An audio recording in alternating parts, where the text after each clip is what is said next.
Welcome to Natural Habitat Adventures Daily Dose of Nature. I'm your host, Brooke Mitchell, and today's topic is Love's Conquest Sexual Selection in Mammals with expedition leader and wildlife biologist Aaron Bott. Thank you so much for being here today, Aaron. Over to you. Thank you. And thanks everyone for tuning in today.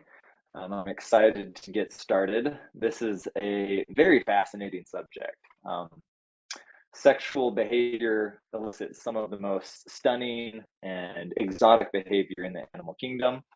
I think most of us are familiar from watching nature documentaries about just how incredible some of the exotic birds of paradise are with their displays of courting rituals, as well as out and about if you're traveling on natural habitat adventure expeditions anywhere in the globe.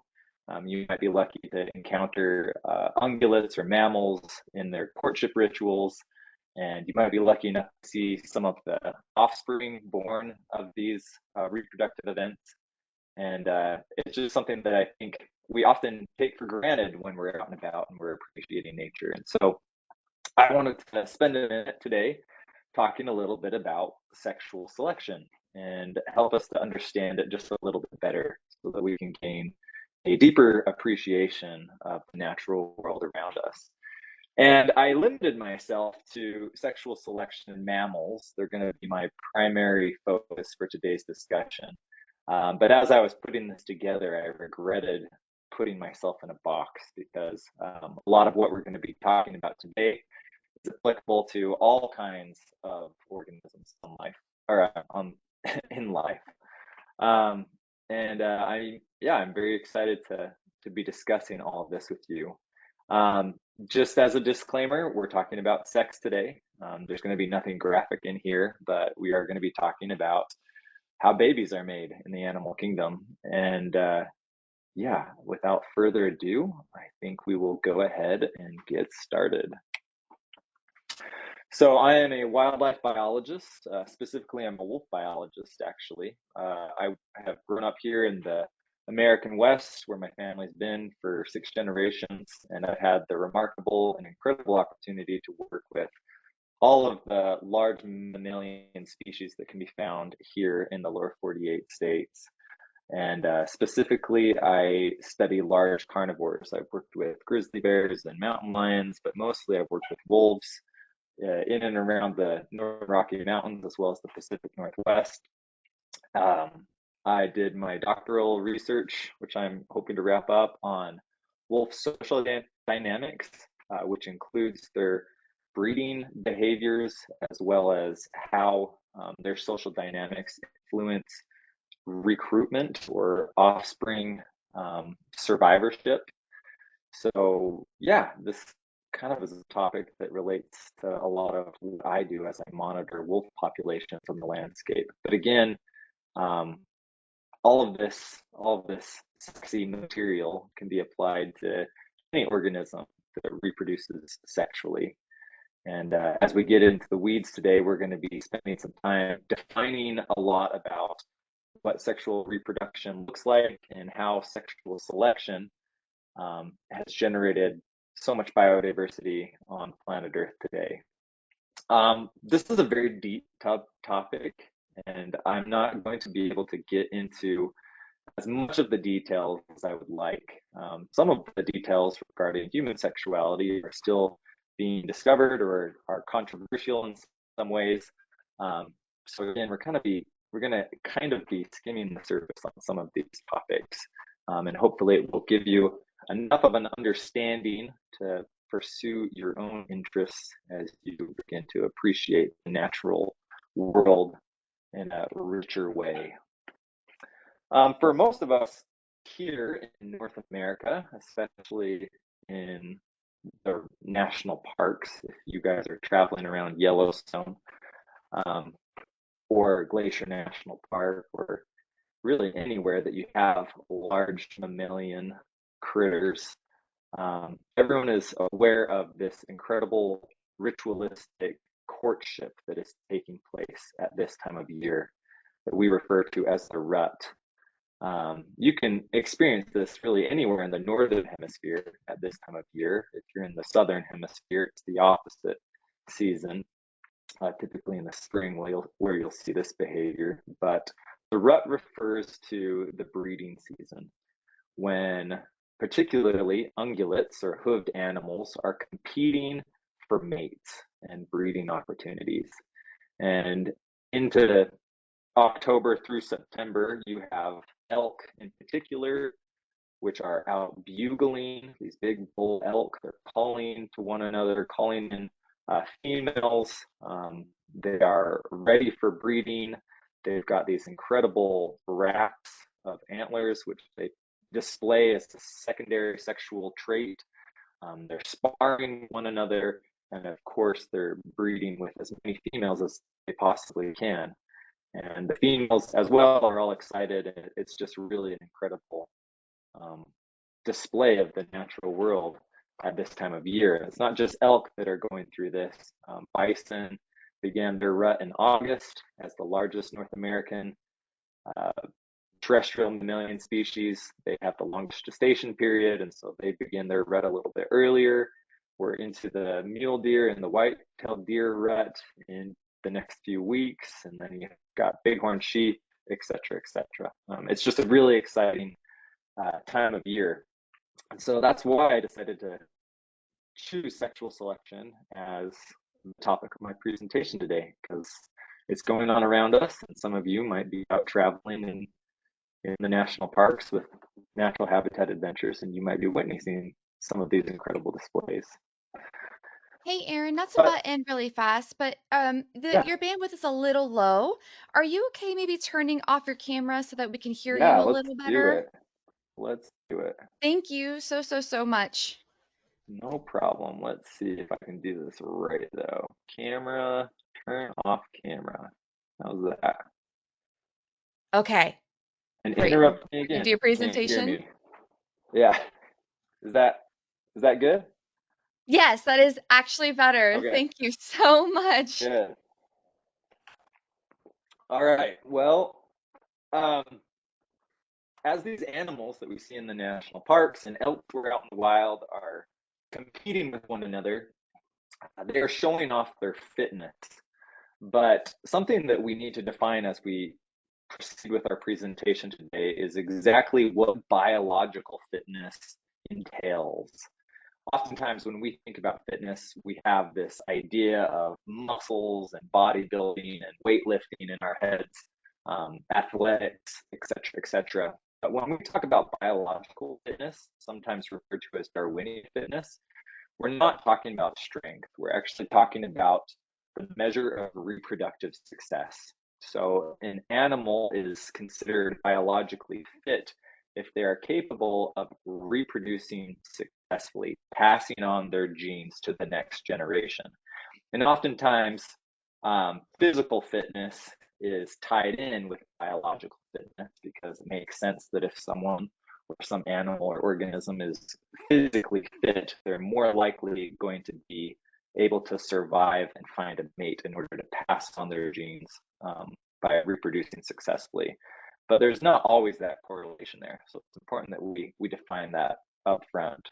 And that's what's referred to, we'll get into this in a minute, when Darwin is often um, oversimplified in claiming that it's survival of the fittest. So fittest often refers to, again, reproductive success and fitness in that regard. Another thing we need to begin asking ourselves before we actually talk about sexual selection is, what is sex good for? Um, for billions of years, organisms on life reproduced asexually. In fact, today, most organisms on planet Earth still reproduce asexually, albeit most of those organisms are single-celled organisms.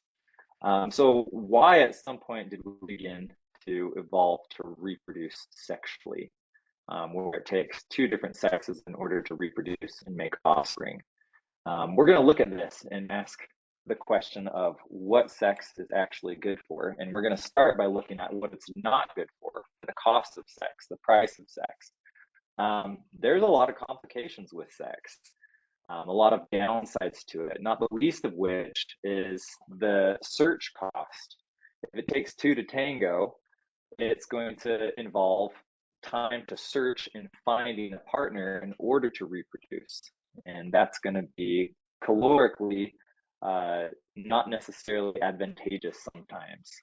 It's also going to be an energy investment in reaching sexual maturation where you're to the point physically in your developmental cycle that you're capable of reproducing. And then again, energy investment in going out and finding a partner so that you can reproduce. Also, there's physical risks. If you have to go out and you have to find a suitable partner to mate with, you could be killed. You could encounter others which are also looking for breeding opportunities that are going to threaten you. You're getting out of your comfort zone, and the risks are very high that you are not going to be successful in your reproductive conquests. The animal kingdom does not have dating apps outside of the human species, as far as I'm aware. And so it's very difficult and risky to go out and to find a mate so that you can pass on your genes. So those are pretty big negatives for sex. Another negative is, especially with the more complex vertebrate species on the planet, reproduction is strictly scheduled around favorable conditions. Like mammals, I just mentioned elk and moose and bison and deer, they have a very strict reproductive season where they reproduce breeding just before winter begins to allow for a full gestation before the fawns or the calves are dropped in the spring. And this seasonal timing is synchronized with the growth of new plants in the spring. So as soon as your baby hits the ground, you as a mother are capable of eating fresh green vegetation to meet your nutritional demands for, in the case of mammals, for milk production. And then eventually, as your offspring grow stronger, they're able to begin subsisting off of that green vegetation to help themselves get fat before the winter becomes an onset again. So there's very synchronized, seasonally timed rituals of courtship and reproduction. And this is different from the human experience. Humans are one of the only species that have sex recreationally, and we have what's called concealed ovulation. And I'm not going to get into the weeds of that right now, but most other species are not like that. They have an estrous cycle where the females only ovulate at certain times of the year or under certain circumstances. So that also makes things challenging. And then all is fair in love and war, and sex can be an ugly and a nasty thing. Specifically for males, testosterone, as we all I think are aware, increases risk behavior, not just in humans, but it's documented in all of our mammalian species as well.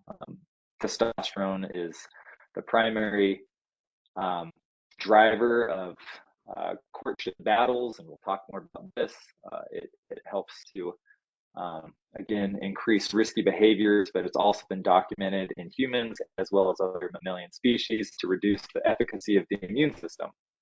So if you're a male and if you have a lot of testosterone, you maybe have experienced more negative effects in receiving vaccination than your female partner may have. So again, there's costs with even just having testosterone flowing through your system. And then, of course, in the rituals of mating and reproduction, females are also subject to injury and to violence as well. Rape is documented all over the animal kingdom. Sometimes females can be killed in conquests of excitement or even just trying to navigate the landscape, finding a suitable partner. So it's not just the males that are put at risk here. So again, takes two to tango, and it can be very difficult to find a space that is safe enough for the two to dance and to reproduce successfully. So those are the main negatives of sex. So what is the benefit of sex? I mean, all of those were some pretty significant arguments that asexual reproduction is the safer alternative to having sex. So why is it that so many organisms, so many complex organisms today have evolved to have sex, to reproduce sexually? Well, the primary purpose is genetic diversity. And this can be seen in several cases in the modern world today where you don't necessarily want to put all of your eggs in one basket. Because if you don't have genetic diversity in your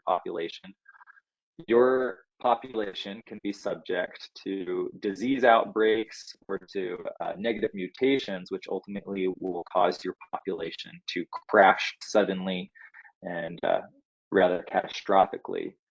One of the modern examples that comes to mind when we talk about lack of genetic diversity is the Florida panther case. So Florida panthers are known as puma concolor to scientists. It's the same species of animal which once ranged from the Atlantic all the way to the Pacific, also commonly known as mountain lions and cougars. But this population, which managed to hold on to a haven in the Everglades in Florida, became genetically isolated when large carnivore eradication efforts wiped out mountain lions elsewhere. So you had this small population of panthers or mountain lions or cougars, whatever you want to call them, hanging out in Florida, and they became genetically isolated. And their population got so low that in the 1990s, there was probably only about 40 individuals left. And we started to see that these 40 individuals were inbreeding. And by inbreeding, they started to develop physical harmful characteristics or mutations, which was very concerning. And so in the mid 1990s, in order to combat this, we went into Texas, one of the closest mountain lion populations remaining to the Florida panther, and we relocated 8 lions from Texas, excuse me, and brought them into Florida, and that has helped tremendously. It doesn't take a lot to increase genetic diversity. Um, and it's been very beneficial for the Florida panther situation. We've seen this elsewhere for wolves on Isle Royale, for example. That population ultimately crashed due to inbreeding and the lack of genetic diversity, again, because of the isolating effect of the island. Now, I have to define a couple other things here before we continue to proceed. Oftentimes we talk about gene pools, and gene pools is what we commonly refer to as genetic pockets, or a pool from which you have genetic material which can be favorable or unfavorable depending on the situation. But oftentimes what we're technically talking about is allele pools, or alleles which are connected to the genes in some way or another. And the way I like to think about this is with soda pop. If soda pop is a gene, there are many different kinds of versions or flavors of soda pop out there. And those different kinds of versions are what we would metaphorically refer to as an allele, if that makes sense. So everyone has pretty much the same genes. All humans on planet Earth pretty much have the same genetic coding. We have the same genome sequencing. However, the alleles, or the variability of the different kinds of genes that we have, or displays of genes that we have, ultimately make us individuals, and they make us who we are.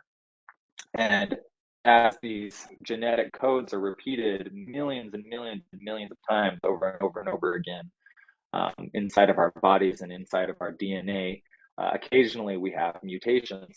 And some of these mutations, these variants of the alleles, can be helpful and beneficial to us. And sometimes they can be harmful to us as well. And this is something that I think most of us are familiar with. Sometimes we have good genes or good alleles, and sometimes we have negative alleles or harmful alleles, which can influence our own life histories. Now, with that understanding, one of the biggest negatives that we see with asexual reproduction is what we refer to as Muller's ratchet. So in asexual reproduction, if a population all has the same genetic code, and if there is a mutation that is negative or harmful, then that population is going to be stuck with that mutation over and over and over again as it continues to reproduce asexually. That mutation, that negative and harmful mutation, is going to persist and ultimately could cause the population to crash. There's no way to add new fresh genes to correct for that harmful mutation. And so again, when you see asexual reproduction, the biggest downside to asexual reproduction is, even though you're able to reproduce safely, efficiently, and quickly compared to sexual reproduction, a lack of genetic diversity is ultimately potentially risky and harmful. You're putting all of your eggs in one basket, and if that basket gets dropped, it's game over for that particular individual or that population. So hopefully everyone's following me so far. All of these things are to say that sexual reproduction allows for heritable traits to ultimately get passed on and to affect an individual's ability to survive. And we're going to talk for a minute now about natural selection, because you can't talk about sexual selection without talking about natural selection, which is the primary means by which evolution takes place.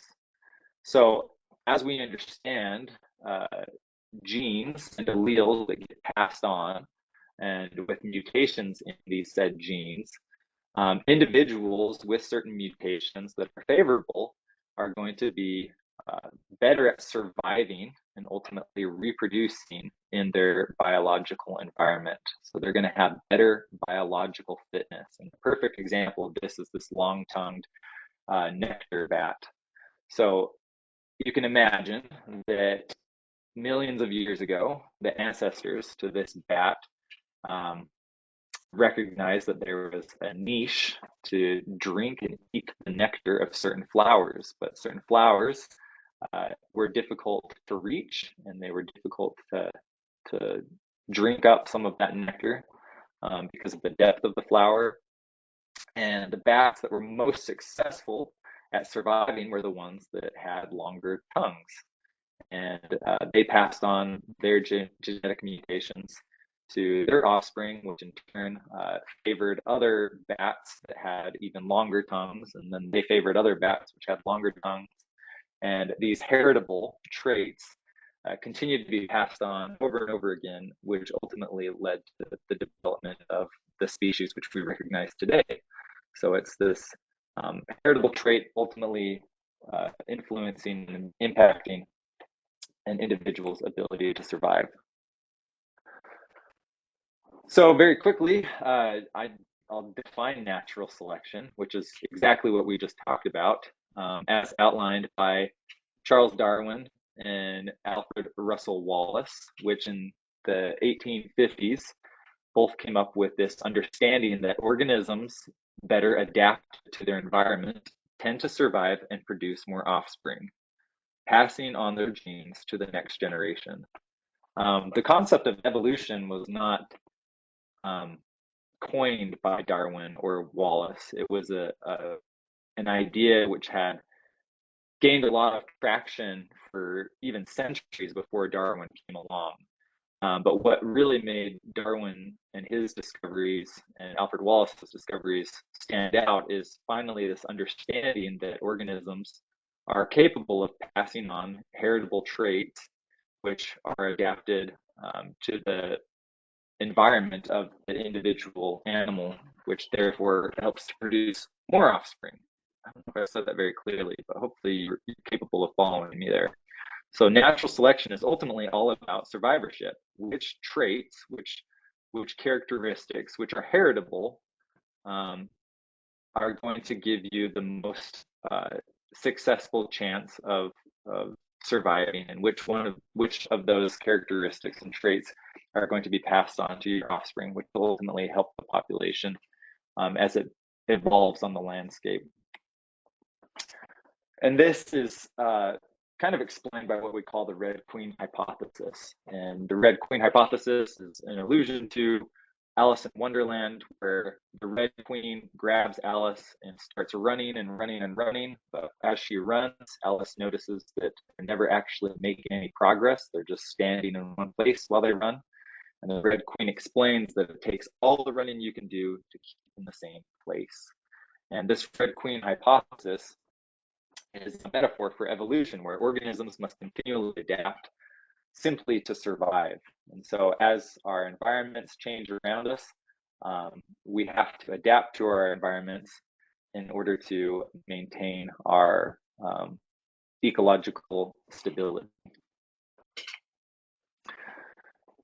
So hopefully that made sense. I didn't explain it quite as clearly as I hoped, but in a nutshell, natural selection helps to explain the survivorship of organisms and how the main driver in life is the pursuit of following characteristics or traits that get passed on, which help increase an individual's ability to survive. But contrary to this, and what was most frustrating to Darwin, is that he noticed some of these traits that he's observing in the animal kingdom actually don't make any sense. And one of the most prominent characteristics that we notice can be seen on the peacock. Or if we look to our ungulates, especially our deer family, we can see these huge ornamental antlers which stand out on the tops of male animals. And we think, gosh, what the heck are those good for? Antlers in particular are not great for much. It doesn't really increase your odds of survivorship. If it did, then you would expect the females to have them as well as the males. But in your deer family, you only have antlers growing on male individuals and not females, with the one exception of caribou. Yeah, they don't really make sense. They're huge, they're costly, and not only that, but if they were truly intended just for increasing the survivorship of the individual, antlers wouldn't be expected to fall off every year, which they do. Antlers are cast every single year, and then they have to be regrown all over again. So it's not even a permanent tool or a permanent weapon that can be used for defense. So in light of our understanding, natural selection is promoting traits which increase the odds of our survival. Why are there these secondary sexual characteristics which seem to be contrary to natural selection's objective? Why do we have these gaudy, showy ornaments in the animal kingdom which don't seem to be doing us any good at all? In a nutshell, they are expensive. These body physical or behavioral traits require a lot of upkeep, or they demand a lot of attention calorically from our bodies. They're also risky. They get in the way. In many cases, these secondary sexual characters inhibit survivorship. They help an individual, they hinder an individual by making them an easier target for predation. Or in the case of these two bull elk, which got tangled up in a fence, if they had been cow elk, if they didn't have those antlers, then they wouldn't have had this problem.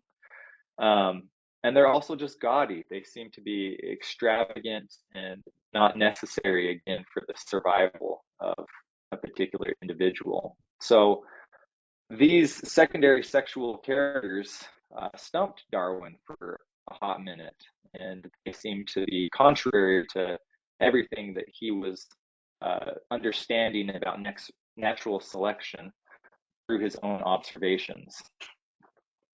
And ultimately, we see this across the entire animal kingdom, particularly between the two sexes of the same species. And we call this sexual dimorphism, which just means sexual differences between males and females of the same species. You can see this again all across the animal kingdom, whether it's birds where you have males with bright plumage and females with dull plumage, body size, particularly in mammals, where often the males are much larger than the females, to, again, ornaments like antlers on deer and elk and no antlers on the females.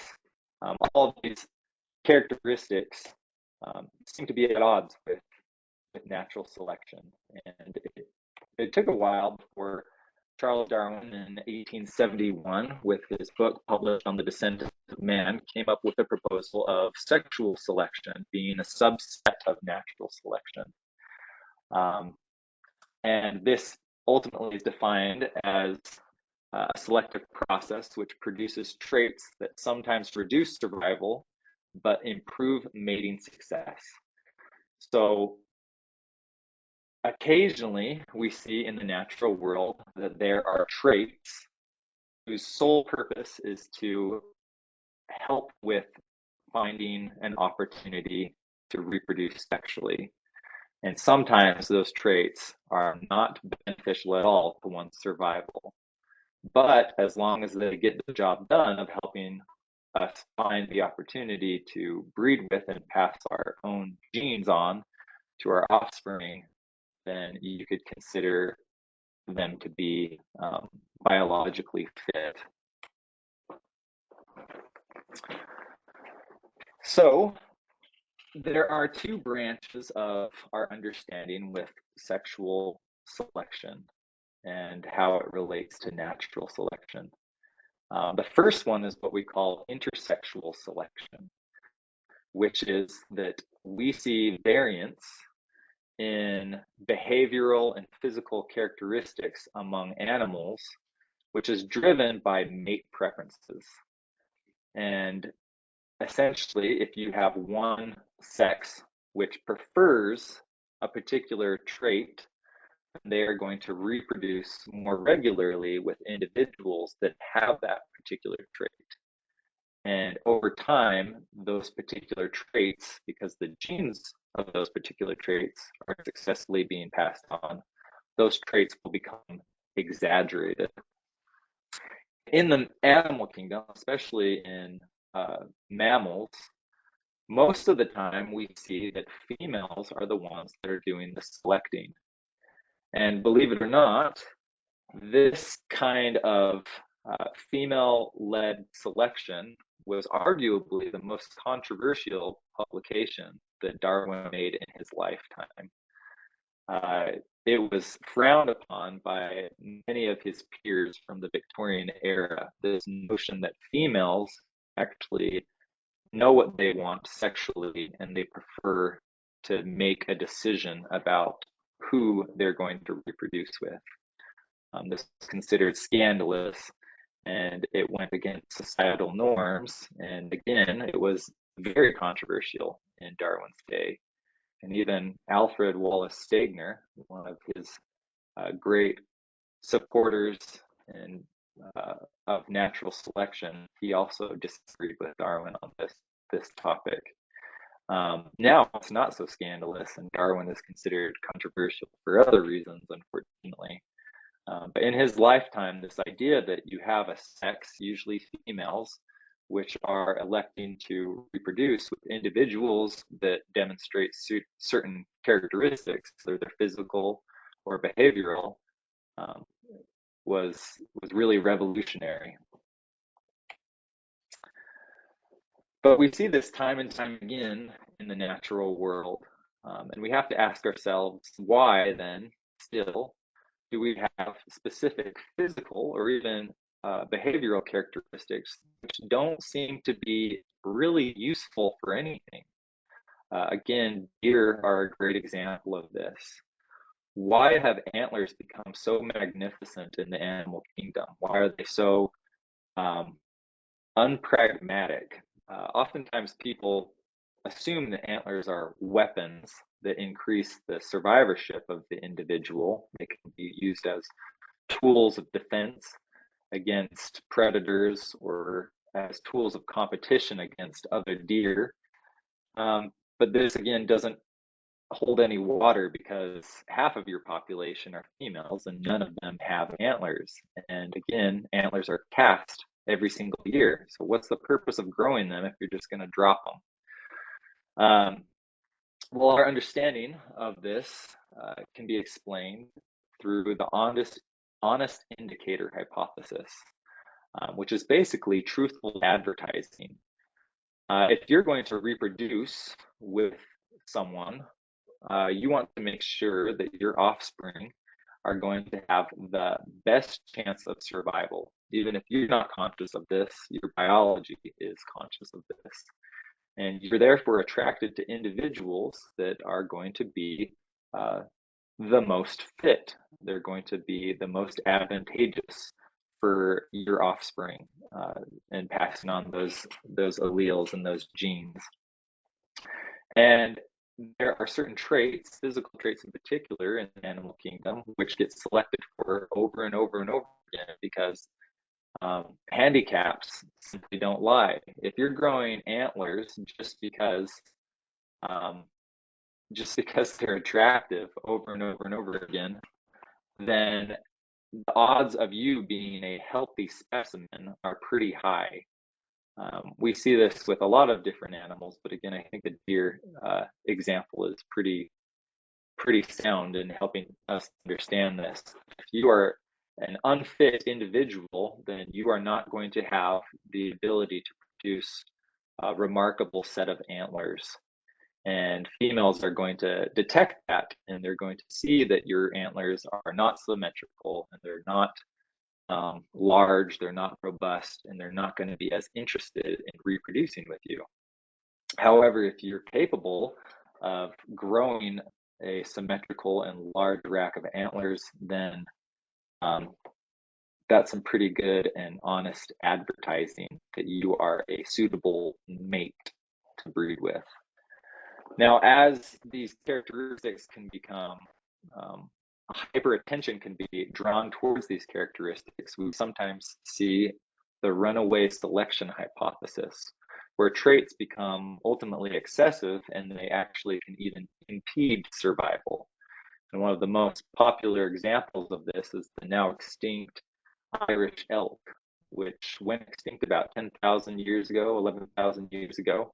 And they had, even for their tremendous body size, huge racks of ornamental antlers, which in no way at all could have been easy to carry around and must have been a tremendous burden to grow. A lot of these deer species, even today, actually undergo some form of osteoporosis as they are growing their antlers at such rapid rates. If they cannot get enough calcium in their diet, they will divert calcium from their bone structure just to the growing of antlers. And again, that does not help with one's survival. But if it's going to be an indicator of your fitness, a handicap that you're capable of putting up with, then it might be enough to give you an opportunity to breed and pass on your genes. And besides from these obvious physical characteristics, our bodies are constantly sending out signals to potential mates that may or may not be indicative of our fitness to these potential mates which we encounter. In the animal kingdom, it's very rare that you have any form of inbreeding. At least whenever possible, inbreeding is avoided. And one of the interesting drivers of this is what we call the major histocompatibility complex. And humans also demonstrate this, where essentially our immune system is capable, the genes through our olfactory functions are capable of detecting odors which are put off by other humans around us, which signal whether or not their own genes are suitable for our own reproductive purposes. And there's been several really interesting studies about humans and females in particular smelling shirts worn by males, strangers, day after day, and females often found certain body odors more attractive than other body odors. And then after doing some genetic comparisons between the individuals participating in the study, it was found that the women who found the men with particular body odors more attractive were had generally more distinct versions of their genetic sequencing, and they were more compatible as far as building in a healthy and diverse offspring with them. So we call this negative assortative mating, where opposites are attracting. Occasionally, we also see in the natural world positive assortative trading, where particularly again with humans even, you find people who are gravitated towards those who seem more familiar to them. But the negative assortative mating indicates that they are more likely to be genetically compatible. We see this in wolves. This is a great example of this.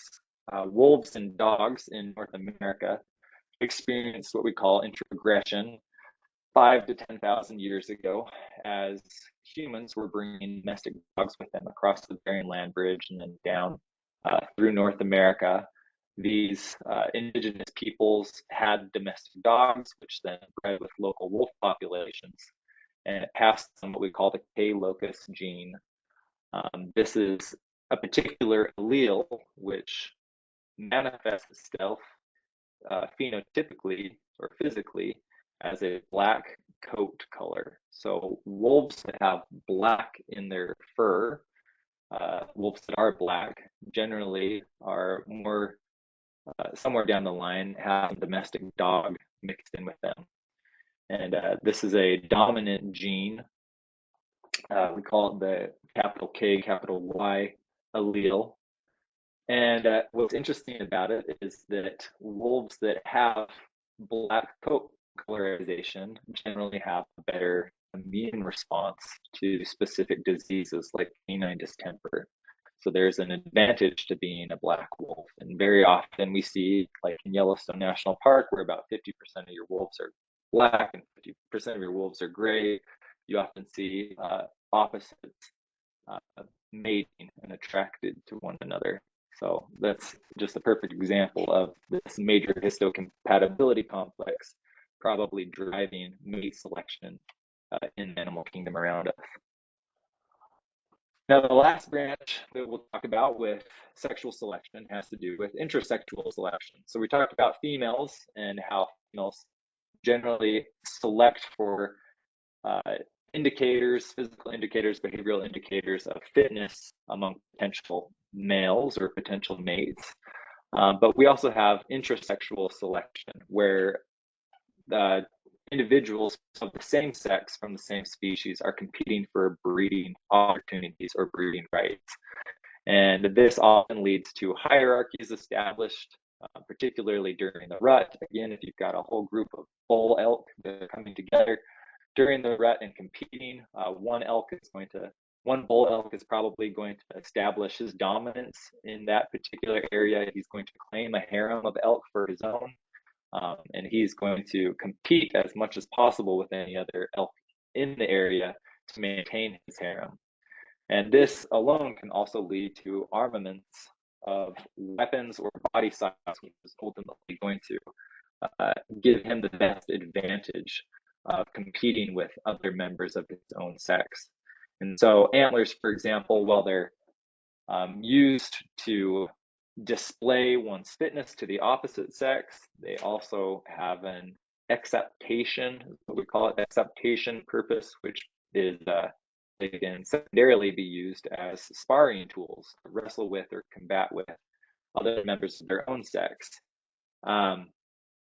Again, body size is another primary example of this kind of intrasexual selection, where males generally are larger than females. And even though females in mammals are the ones that are bearing the offspring, the males typically are larger because they are competing with other males in order for breeding opportunities.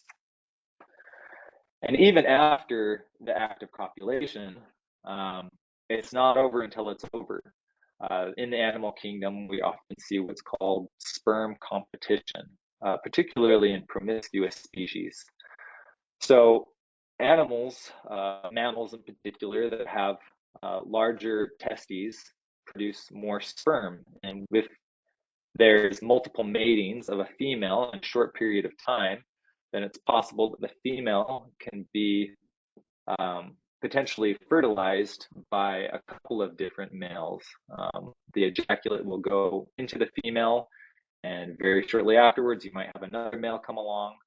And just because the breeding is done, the mating has taken place, there's still competition inside the female's body between the sperm of multiple individuals, all competing for the opportunity to fertilize the egg. And so again, it's often noted in the animal kingdom and in mammals in particular that males with larger testes produce more sperm, and this is often seen again in promiscuous species where they have promiscuous mating opportunities.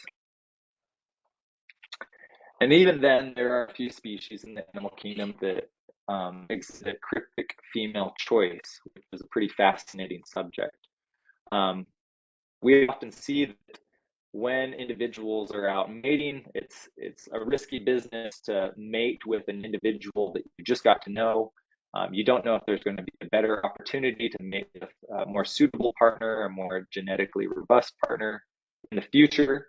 And so some animals in the animal kingdom have this ability to basically select inside of their body whether or not certain sperm are going to make the best candidate for fatherhood when it comes to reproduction. And this is seen in mostly animals that have what we call delayed implantation, where the embryo does not actually attach itself to the uterine wall for some period of time after copulation. But again, I think it's worth noting that even if you are capable of mating with a particular female, for some species, that might not even be enough to guarantee paternity or fatherhood. All of this is to say that sex can be quite exhausting, particularly for males in the mammal world. We often refer to this as suicide sex, where, as I mentioned before, with deer, elk, moose, they might spend their entire rut season displaying these incredible antlers, showing off for all the ladies, competing with all the other males, and then expending a lot of energy through paranoia and fear that after gaining a harem, you might lose breeding opportunities to other males, which might sleep into your herd, that you ultimately neglect your own self-care.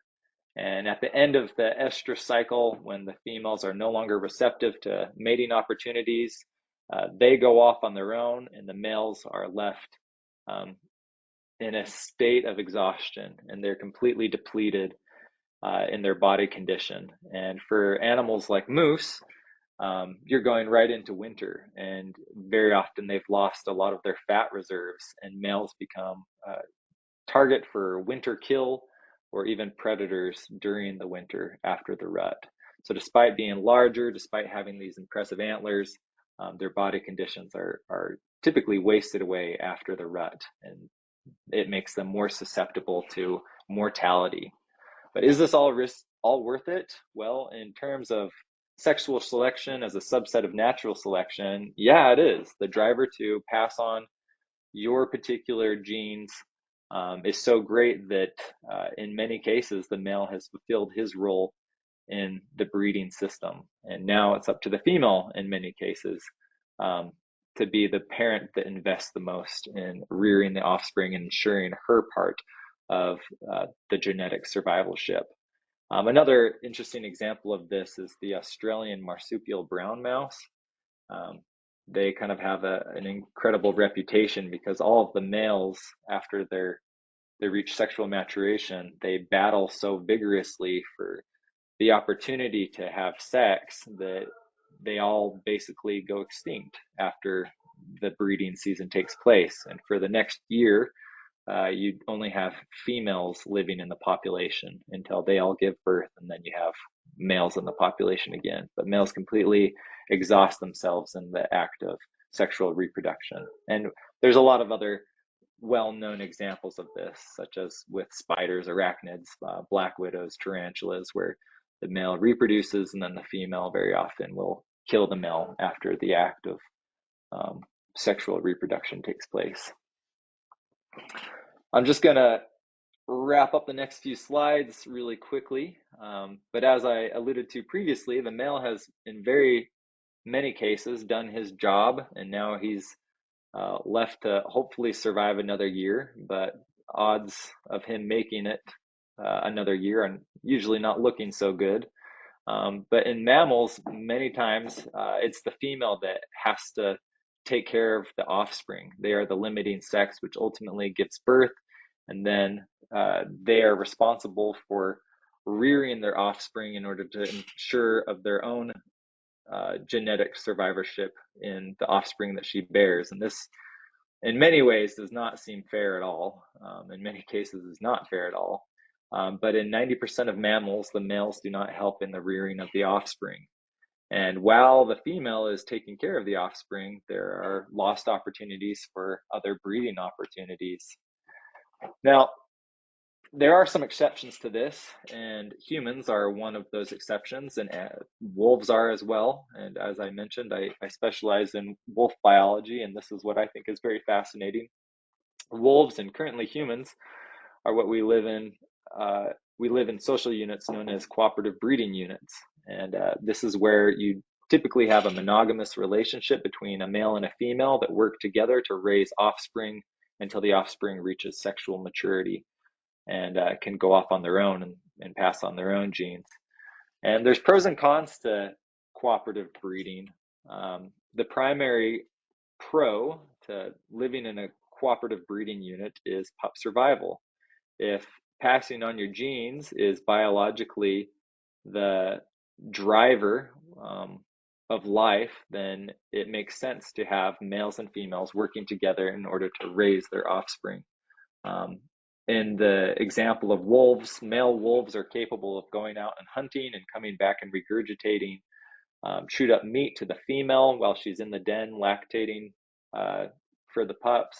And even after that, when the pups are weaned, the male can come back and regurgitate meat to the pups.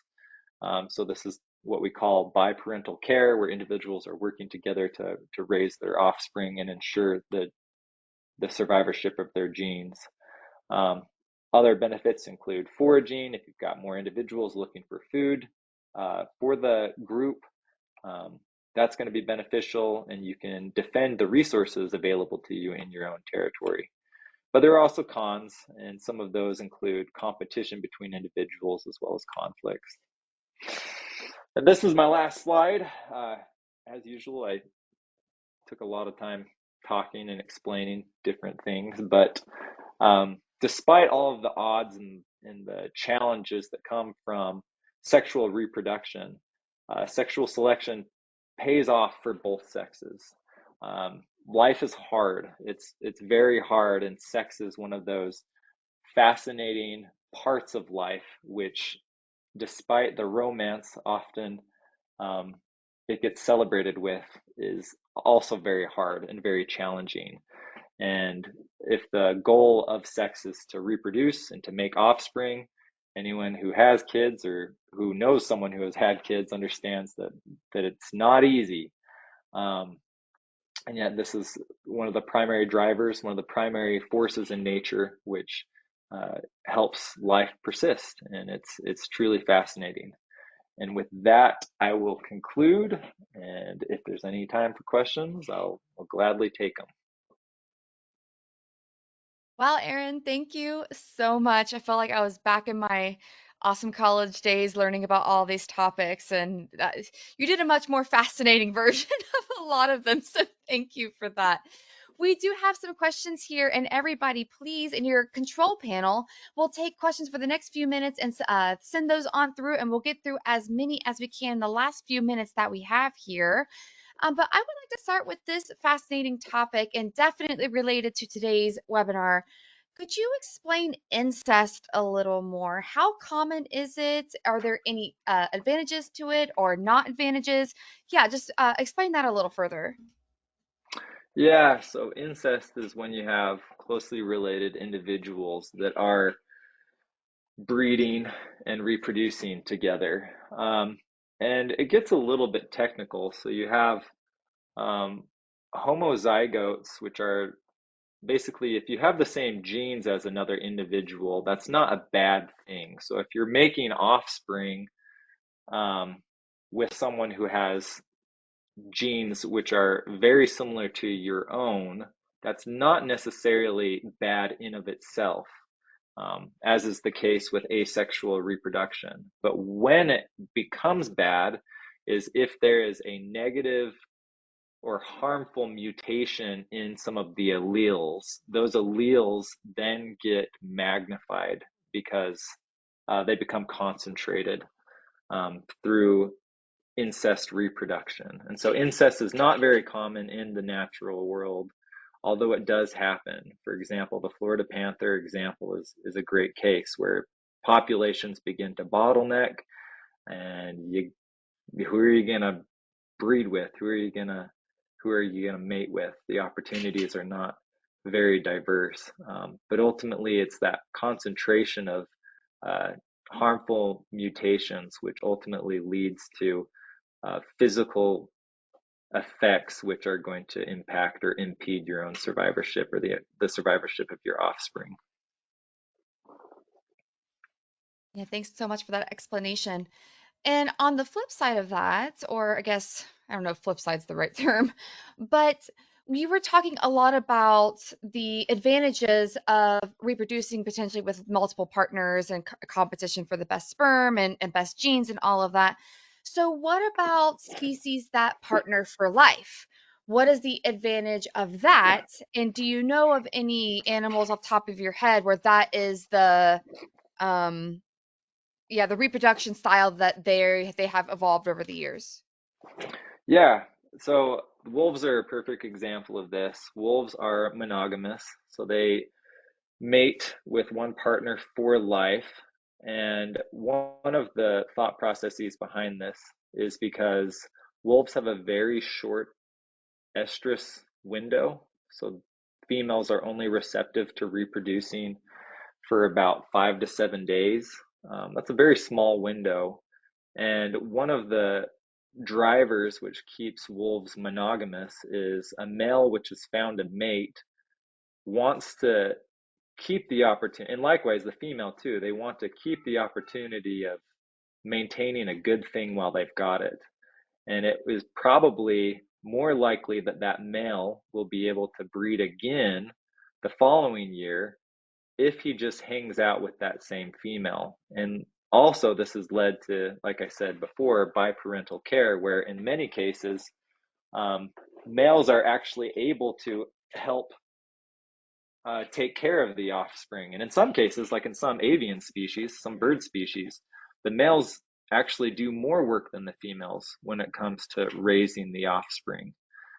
So it kind of depends on the natural history of the animal as well. In some cases, if the goal is not sex, the goal is to ensure that your genes get passed on, and they can only be passed on if the offspring also survive. And so, in certain situations, in certain species, the male is equally as invested in ensuring that his offspring reach adulthood as the female is.